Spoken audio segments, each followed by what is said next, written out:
안녕하세요. 오늘 저희가 함께 좀 살펴볼 자료는요. 2025년 6월 12일부터 21일까지 이 기간 동안의 비트코인 시장 움직임하고 관련된 이슈들입니다. 네. 현재 가격 보니까 대략 13만 760달러 근방이네요. 최근 비트코인 변동성 원인이 뭔지 그 주요 요인들을 좀 집중적으로 파헤쳐 보겠습니다. 네, 맞습니다.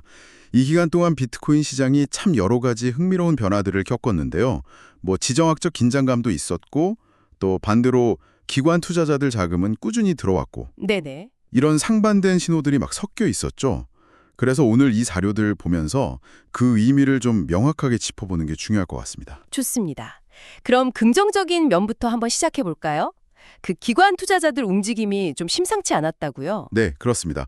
가장 눈에 띄는 건 역시 미국 비트코인 현물 ETF인데요. 아, ETF요? 네, 이 현물 ETF, 그러니까 실제 비트코인을 가지고 있으면서 주식처럼 거래소에서 사고 팔 수 있는 펀드인데 여기에 8일 연속으로 자금이 순유입됐다는 거예요. 와, 8일 연속이요? 네, 특히 6월 18일 하루에만 거의 3억 8,800만 달러 정도가 들어왔는데 주로 블랙록의 IBIT나 피델리티 FBTC 같은 아주 큰 자산운용사들이 이걸 이끌었습니다. 아니 시장 분위기가 좀 불안정했을 수도 있는데 자금이 계속 들어왔다는 건 정말 주목해야겠네요. 그렇죠. 특히 그 블랙록 펀드가 전체 비트코인 물량의 3% 이상을 갖게 됐다. 이거는 그냥 단순히 큰 기관이 들어왔네 이걸 넘어서는 의미 아닌가요? 아, 정확한 지적이십니다. 뭔가 비트코인이 진짜 제도권 금융으로 들어가는 속도, 뭐랄까 거의 이제 피할 수 없는 흐름이다. 이런 걸 보여주는 강력한 신호 같은데요. 맞습니다. 그 3%라는 숫자가 상징하는 바가 사실 큽니다. 전통금융의 진짜 거물이잖아요, 블랙록은. 그렇죠. 이 정도로 깊숙이 발을 담근다는 건 다른 좀 보수적인 기관들한테도 들어가도 괜찮나 하는 그런 진입장벽을 낮춰주는 효과가 있을 수 있죠. 네. 그리고 여기에 더해서 그 마이크로 스트래티지 같은 기업들 움직임도 계속 봐야 합니다. 아, 마이클 세일러. 네. 거기는 꾸준하죠. 6월 중순 그때도 한 10억 달러어치 비트코인 10,000개 정도를 또 샀어요. 와, 마이크로 스트래티지는 정말 꾸준하네요. 그리고 트럼프 미디어 같은 기업들도 ETF 출시 신청하고 또 비트코인을 준비자산으로 쌓기 시작했다. 이것도 좀 흥미로운데요. 여기서 준비자산이라는 건 어떤 의미일까요? 네, 그 준비자산이라는 건 기업이 이제 장기적으로 가치를 좀 보존하기 위해서 가지고 있는 자산을 말하는 건데요. 아하, 기업들이 현금 말고도 비트코인을 뭔가 가치를 저장하는 수단으로 보기 시작했다. 이런 신호로 볼 수 있겠습니다. 그렇군요. 그리고 또 미국의 잠재적인 금리 인하 기대감이라던가 아니면 물가 상승률이 좀 둔화될 수 있다는 그런 거시경제적인 분위기도 투자 심리에는 좀 긍정적으로 작용한 면이 있습니다. 네. 이렇게 긍정적인 흐름이 있었는데 또 동시에 시장을 확 흔든 외부 요인도 있었잖아요. 그 지정학적 리스크? 맞습니다. 그게 딱 6월 12일에서 13일 넘어갈 때였는데요. 이스라엘하고 이란 간의 긴장이 막 올라가고 이스라엘 공습 소식 딱 터지면서 상황이 확 바뀌었죠. 비트코인 가격이 그때 10만 4천 달러 밑으로 뚝 떨어져서 한때는 10만 3천 달러 근처까지 내려갔어요. 한 2%에서 4% 정도 빠진 거죠. 예전에도 분쟁 터지면 비슷한 패턴이었던 것 같은데 이게 흔히 말하는 디지털 금이라는 별명과는 좀 다르게 반응한 거네요? 네. 위기 상황에서는 금이랑은 좀 다른 모습을 보였다. 이렇게 봐야 하나요? 바로 그 점이 이번 사태에서 제일 흥미로운 관전 포인트였습니다. 딱 분쟁 기간 동안 보니까 투자자들이 어디로 갔냐.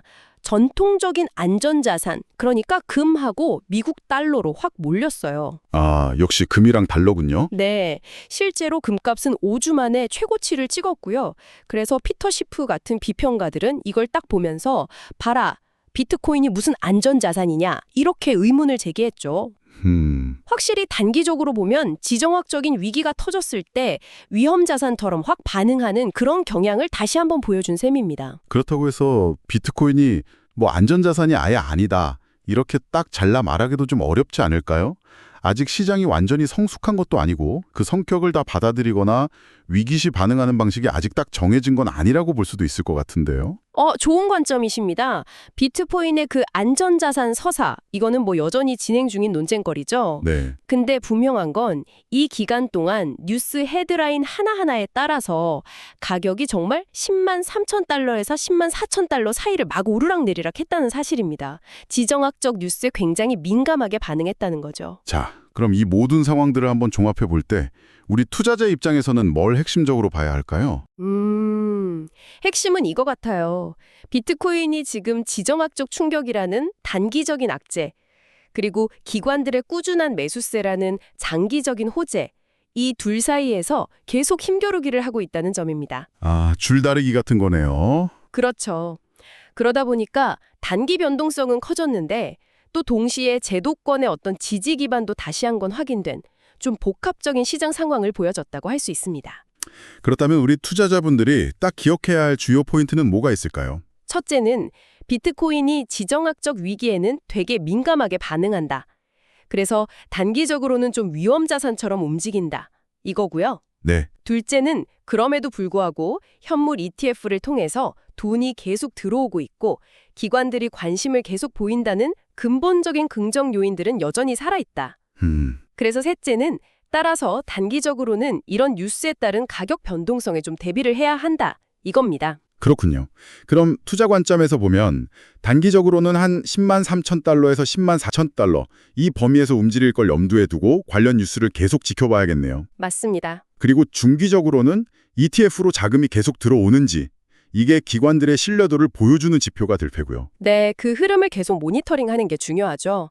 그리고 장기적으로 보면 뭐 거시경제 상황이나 비트코인이 얼마나 더 널리 쓰이게 되느냐에 따라서 일부 분석가들은 뭐 20만 달러 이런 높은 목표가도 제시하고는 있습니다. 와, 20만 달러요? 네.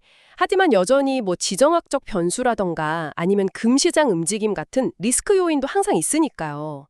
어떤 투자 관점을 가지시든 결국 리스크 관리는 필수적이라는 점 꼭 기억하셔야 합니다. 네.